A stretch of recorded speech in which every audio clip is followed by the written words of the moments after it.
out overnight in Joplin. We'll tell you why. And we're getting a break from the humidity, a much needed one, despite the fact it's going to be another warm day. We'll break it all down in the Skywatch Weather Center. And as they say, you mess with the bull, you're gonna get the horn. A post-COVID crowd shows up in masses for this year's injury-filled running of the bulls.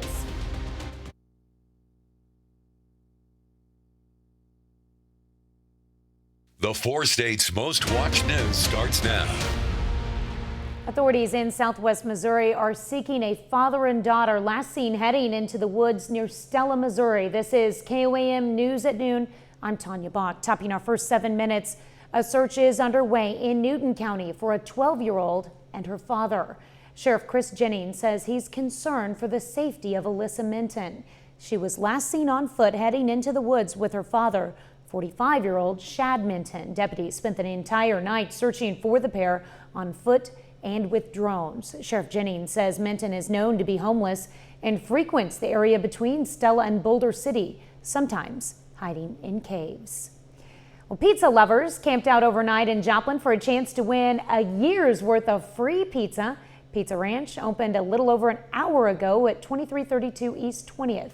The first 100 people in line will get free pizza for a year, and the first campers arrived at about 7 p.m. last night. Some were sleeping, some were playing games, and some just hanging out. Now, this chain restaurant is locally owned and is the 222nd Pizza Ranch to open across the Midwest. Missouri State Water Patrol says a pontoon boat hit a group of swimmers on Table Rock Lake, killing one teen and injuring another before his boat hit a rock bluff. The crash happened in an area known as Breezy Point near State Park Marina yesterday afternoon. The accident killed a 15-year-old girl from O'Fallon, Missouri. A 16-year-old boy from Baldwin was treated for minor injuries. 62-year-old driver from O'Fallon was not hurt. Well, we're finally getting a little bit of a break from this sweltering humidity outside. We are. Unfortunately, at least today, we're not getting a break from the heat itself. So that's the only problem. But Tanya, you said it, no humidity. So the one plus is the temperature on your thermometer. Whatever it says is exactly what the temperature is outside. Skywatch Storm Tracker. Well, there's really nothing on it. So let's take a wider view, see where there might be some stuff. They dealt with some severe thunderstorms tracked across Iowa. They've kind of broken apart, but they're looking at another chance of severe weather up in Illinois. Believe it or not, there's a low-in chance of some strong storms possibly on the local level. There's a lot more to go into on that. There's not a lot expected, but there's some things to detail, and we'll get to all of that a little bit later. Right now, though, temperatures at the noon hour sitting in the upper 80s to lower 90s. They are going to continue to rise throughout the day as we are heading for highs in the upper 90s. As we head into the night, let's stop there. Let's back up. Let's go over here to today. Throughout the day, we're going to warm up again to the upper 90s, but as Tanya mentioned, as we were saying this morning, the humidity is down here. So 97 is what it's going to feel like outside before we start to dip back off into the lower 80s overnight, and overnight lows pushing the lower to mid 70s. Few changes, few things on the way. And like I said, maybe a storm or two, and we will break all of that down here in just a little bit. All right. Thanks, Chris. A lot to break down. Well, a fast-growing wildfire in Yosemite National Park is threatening the park's famous giant sequoias, some of the largest trees in the world. The fire has more than doubled in size in just a day and is forcing evacuations. U.S. is battling another year of extreme weather. In Utah, record-breaking heat and high winds fueled massive wildfires in the state. In Texas, the power company that serves 90% of the state is warning of rolling blackouts because of high demand caused by the heat. The historic running of the bulls once again is taking place in Pamplona, Spain, after a 3-year break due to the pandemic. With Europe reopened, a lot of Americans tempted fate in what's proved to be an especially dangerous event. CBS's Ian Lee reports. Running with the bulls shows up on many bucket lists.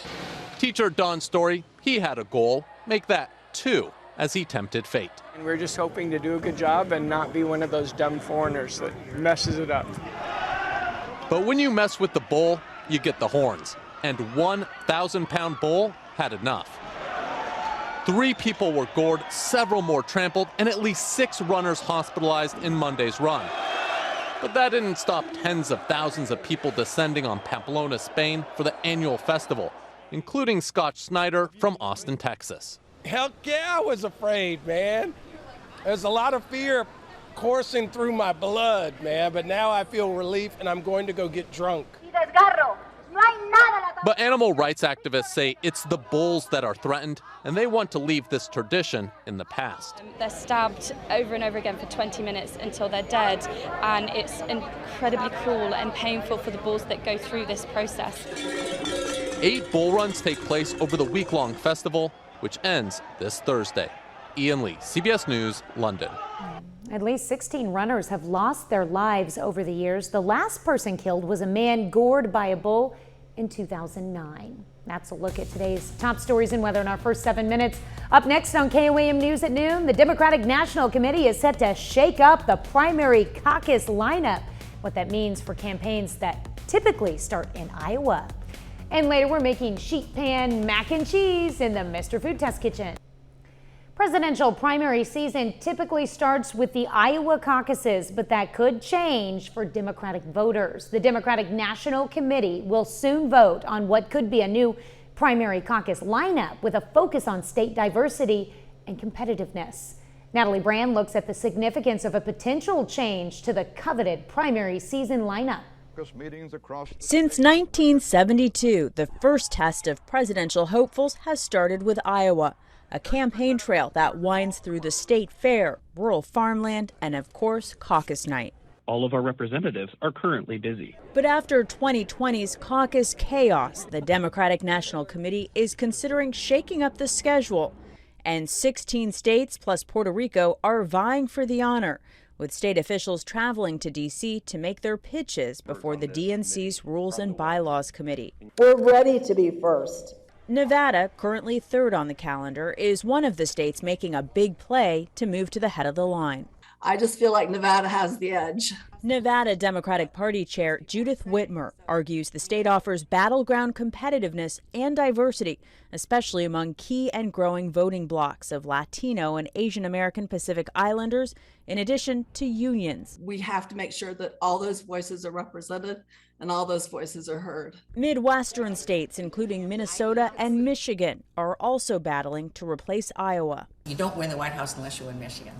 No matter which state lands in that coveted first spot, George Washington University professor Laura Brown says it's really the first few contests that can make or break a presidential campaign, taking on more weight than maybe they should. They create a momentum, they create a message that the party has decided, and they've decided very quickly, when really the parties would be better served by a calendar that was longer and a process that engaged more people.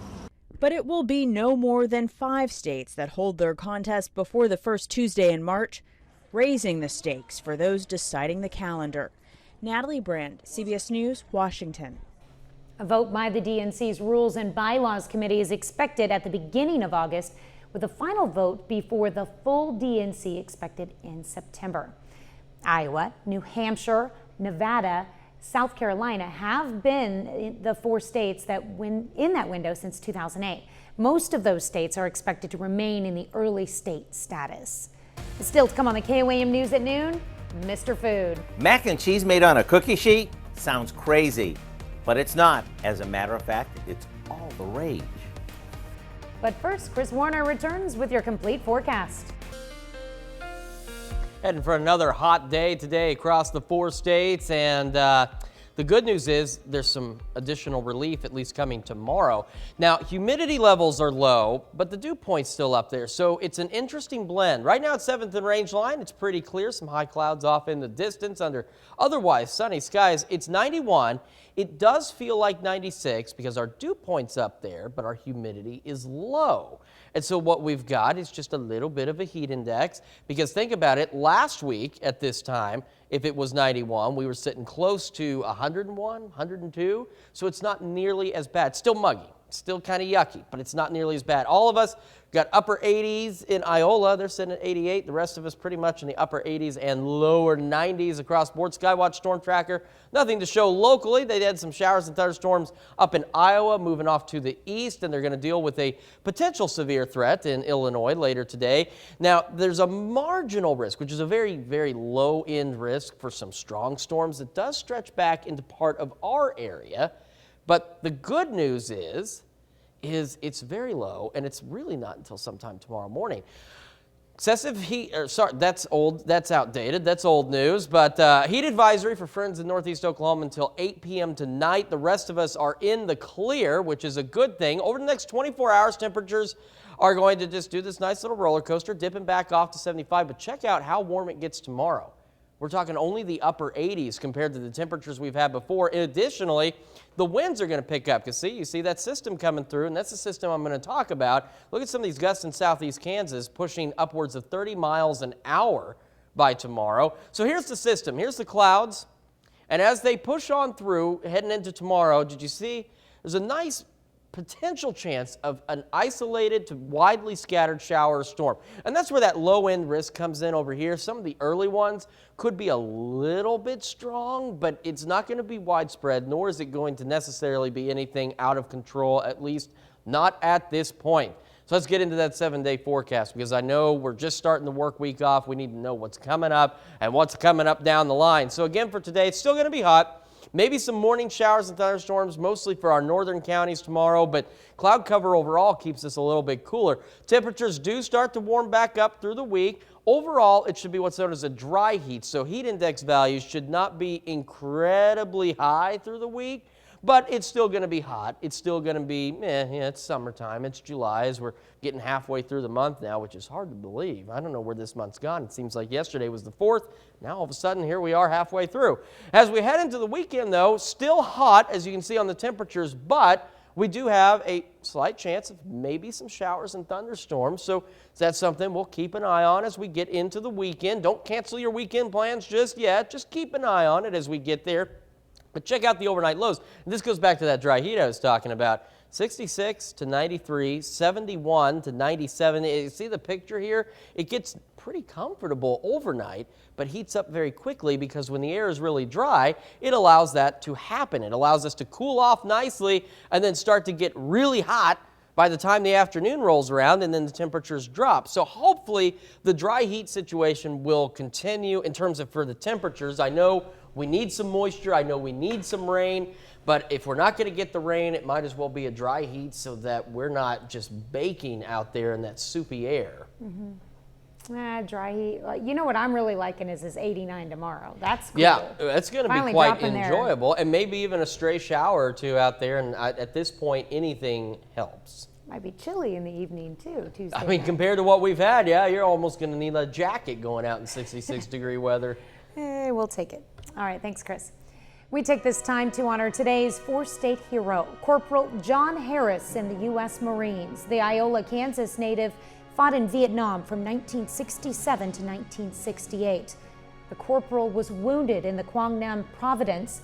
He was rescued in a helicopter that was later shot down and never found.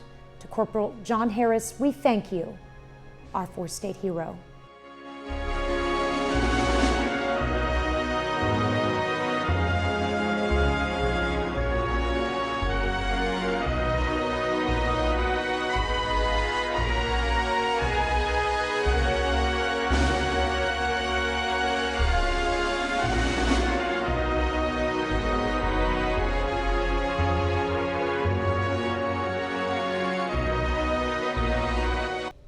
Need a family-friendly dish that's big enough to feed the entire neighborhood of kids? Well, Howard shows us how to make sheet pan mac and cheese in the Mr. Food Test Kitchen. When it comes to making dinner, I think there are a few things that we would all agree on.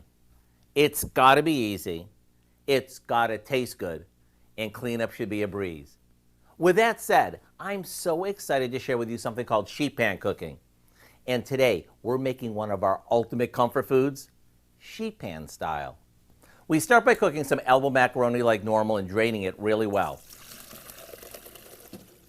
While that sits, we combine some cheddar cheese soup, a good amount of milk,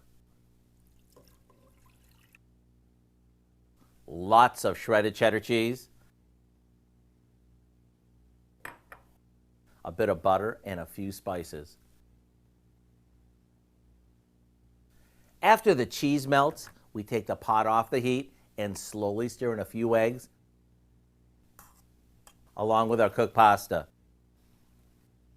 Once this is mixed, it gets spread onto a rim baking sheet and topped with more cheese and some crackers that we mix with a bit of melted butter.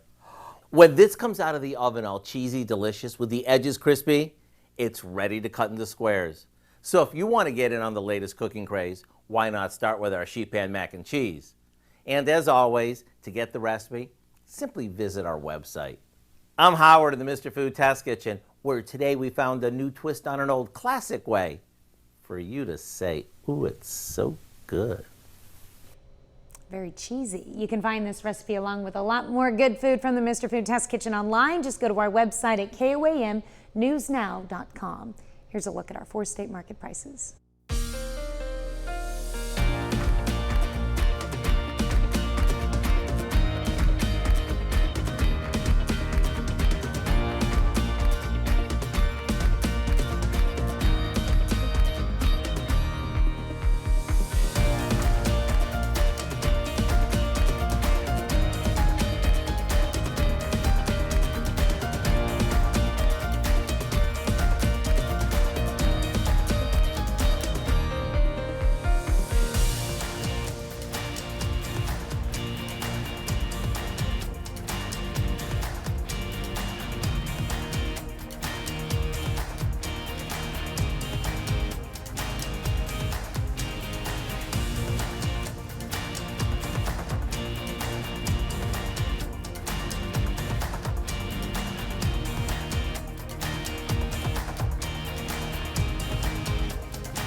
Still heading for an afternoon high in the upper 90s as we get through the day, but it's going to be under sunny skies.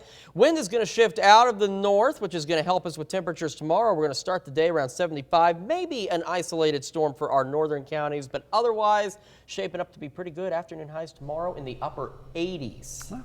That's tolerable. Yes, it is. I'm going to enjoy the little bit of a cool down. What do we have coming up tonight at 5? Well, at 5, COVID reinfections are increasing in Health Watch, why there's growing concern about long-term health risks. Plus, are you using too much laundry detergent? Do we look at simple ways to waste less products, detergent and other things, obviously, around the house, and save more money? And an architectural survey is underway along 7th Street in Joplin. We're going to look at how the results could affect a future construction project. Hope you'll join us for those stories, a whole lot more. It's coming up on KOAM News at 5. All right, thank you, Dal. Thanks for joining us for KOAM News at noon. We'll see you right back here at 5 o'clock.